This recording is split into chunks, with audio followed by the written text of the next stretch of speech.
Yeah. The next thing is about it's a love poem for a girl I really loved. She was a photographer, you know, and so I wrote a poem for her about words are better than pictures. No, reverse. Pictures are better than words. And yeah, I don't like the girl anymore, but I like the poem. You know? It happens. It happens, yeah.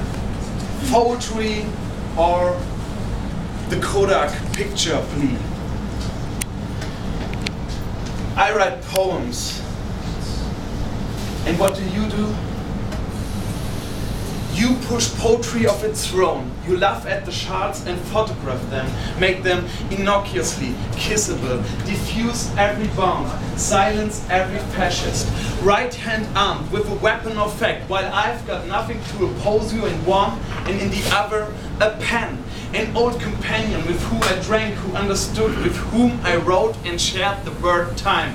The pen that needed me like I needed it because it cannot hold itself up, and my blood ran far too quickly for me even to write the start of a poem. And now I'm ashamed for its plumpness, for being able to use my tongue, for knowing the alphabet by heart. I despise letters and society that hungrily hunts for my signature and seems to need writing to live. I envy ancient cave painters and the head start they had as only grunting exists, while I have to hammer and chisel and blot and scrawl.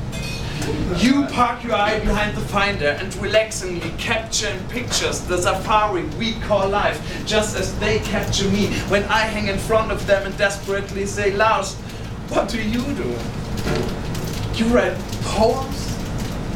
What is my measure versus your exposure? Which word can boast such focus? Which text should I produce when you see more beauty in each then moment than what actually exists? What are protocols against image sequences? What are my metaphors against your nose for the essential and your eye for the insignificant? How should I dare to describe an object that you have already fixated? Which stage would not be yours if you take it and show a single poetry? Mouths will gape, ears will bleed in the face of your shrapnel words. How they will sit there and be ashamed to ever have spoken. Speech will die as pictures dance on its grave. Lips sealed, the camera around the neck.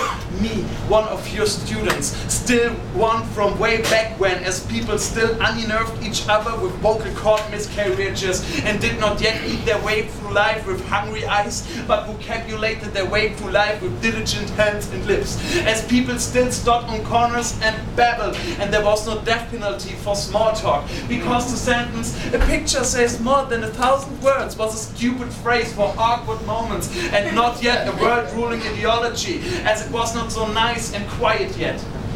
Papers were still filled to 8/10 with writing, and there were microphones in which to rumble and rant and talk nonsense. Never, not once, has a picture given feedback. Never has a picture short-circuited, and words have never been in color or slightly blurred. Try insulting one another with pictures. Which sentence did I ever have to get developed, and who ever dreamt in writing? Do they say, get a pen and write down what you're thinking, or just picture it, just a picture of what I want to say to you, and everything would be so simple. The point I'm missing on celluloid, and I would be proved correct. I write poems.